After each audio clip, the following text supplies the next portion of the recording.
Direto de Porto Velho, Rondônia, começa agora mais um Estação Mamoré, o programa cultural aqui do nosso estado. E nesse bloco você vai conhecer um pouco sobre a expedição Rondon Roosevelt através de uma exposição que está aqui na Casa da Cultura Ivan Marrocos. Confira!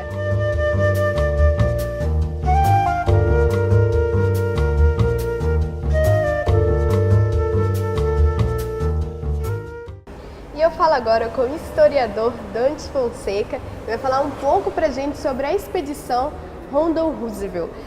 Dante, fala pra gente quem era esse Roosevelt. Bom, o presidente Roosevelt, que governou os Estados Unidos entre 1901 e 1909, foi o mais jovem presidente que os Estados Unidos teve até hoje. Ele começou a governar com 43 anos de idade. Seu primeiro mandato, ele assumiu a presidência em substituição ao presidente McKinley, que foi assassinado alguns dias, coisa de 80 dias após a posse. Desculpe, morreu, né, de doença.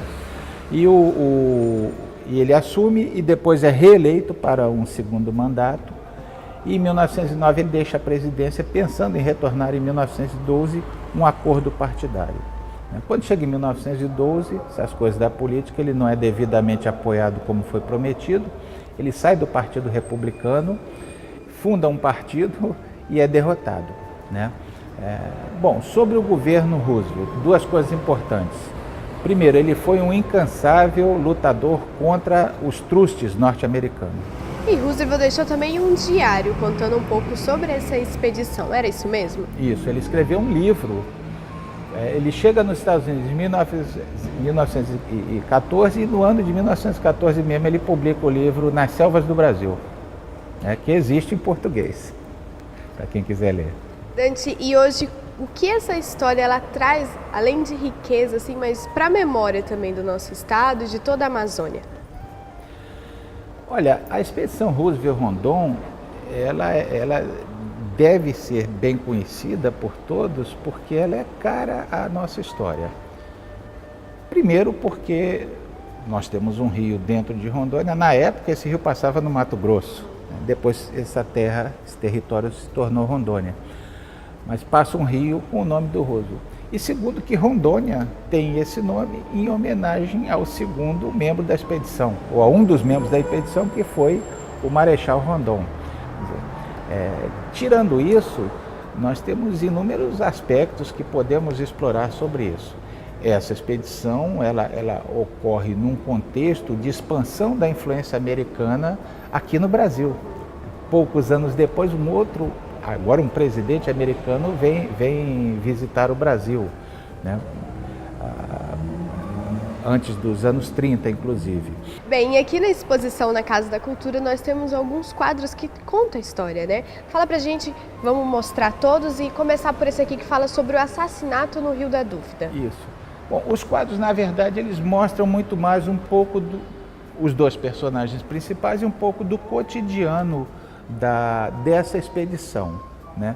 Primeiro ali falando sobre o Rio da Dúvida, que na verdade o que o Rondon fez e o Roosevelt fizeram foi explorá-lo no sentido de introduzi-lo à cartografia brasileira, né, essa rede hidrográfica, mas ele já era conhecido, já era habitado por caboclos, né?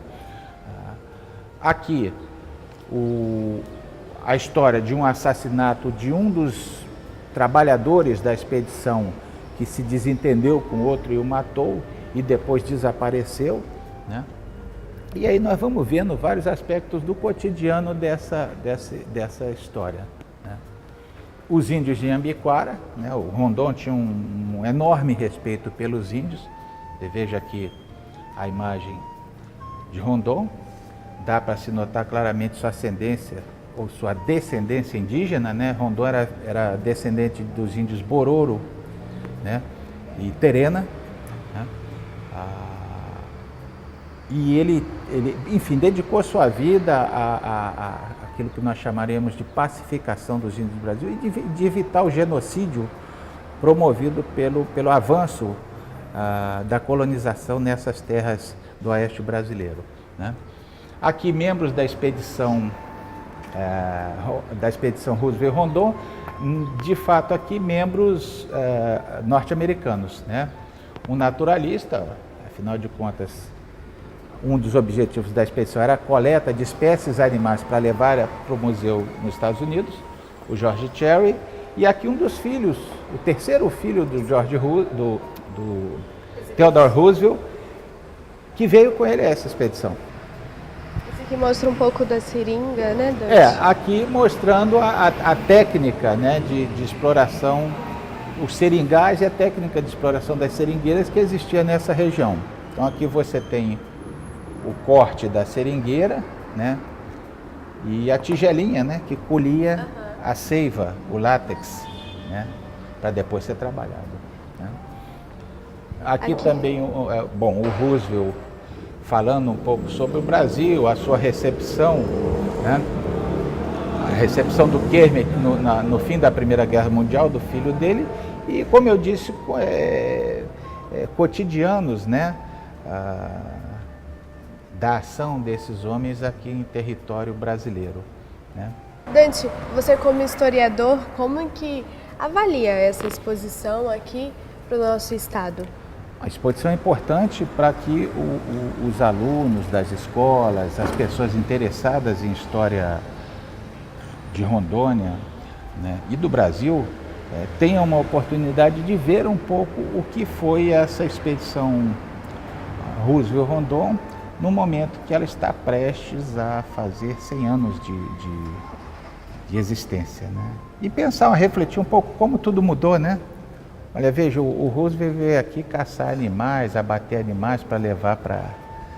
Uma parte ele abateu por esporte e a outra ele levou como espécie para o Museu Natural. Hoje, a nenhum turista ocorreria essa ideia de sair pelas matas abatendo animais, porque é um grande movimento da ideia de conservação da natureza, de extinção das espécies, né? Então, pensar um pouco como o mundo e o pensamento das pessoas muda assim radicalmente de um ponto para o outro em 100 anos, né? Ok, Dante, muito obrigada pela sua entrevista. E não sai daí que no próximo bloco tem mais Estação Mamoré. Voltamos já.